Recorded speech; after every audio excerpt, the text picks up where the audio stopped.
New project here. It's a little mini dresser. My guess is it was probably made in the 40s, late 40s, early 50s. It's got a hole in the bottom. These are old school right here.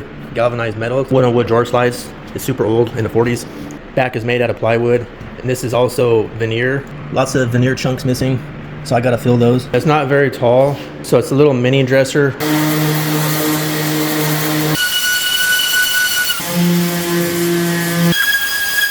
Also on the top drawer, rather than using the drawer pull that was already on there, which I'm not even certain is the original one, if you notice there's a sinkhole there after years of use and tightening.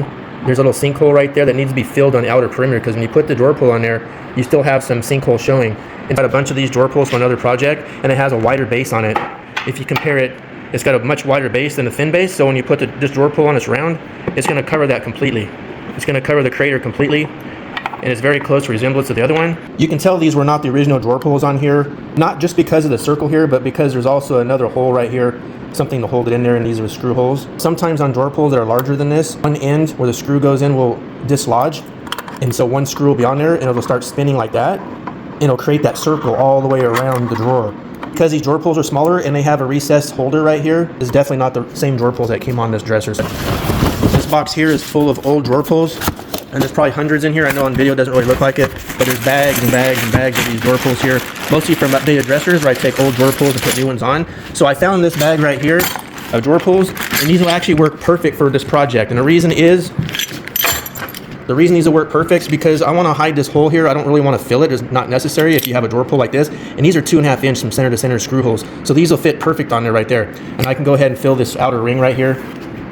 The outer rings need to be filled, a little bit of a divot on them, but these will work perfect. I will paint these black, and against the white background of the dresser, when I paint the drawers white and these black, it'll fill that hole and fits perfect, and I think these drawer pulls will work great for that dresser right there.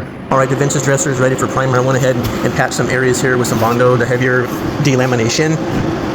So I got the drawers all masked up. Now I'm going to put some primer on the dresser and drawers. I went ahead and primered the dresser and went ahead and filled some holes and things like that. It's actually not in bad a shape as I thought after I primed it, including the drawers. The drawers look actually pretty good. It's going to give a nice new substrate surface to work with the paint over. So as soon as this wood putty dries, I'll sand it down and then prime those areas again. And then we'll go ahead and paint this. Getting ready to paint the dresser and the drawers. I went ahead and masked the runners here on the drawers. That way overspray won't interfere with the smooth operation of the drawers. All right, I'll do another recoat in 1 hour. Let's go ahead and shut this in there.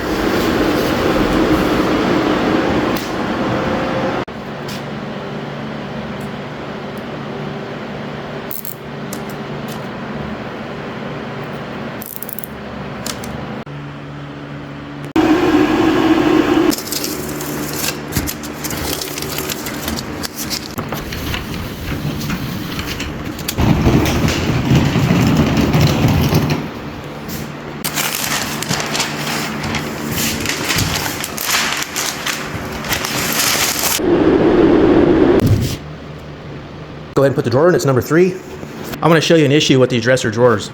This is such an old dresser. They got these little stoppers right here. These little cleats sit in here just like that, all the way flush. And what happens is when you slide the drawer in like that, there's the front of the drawer.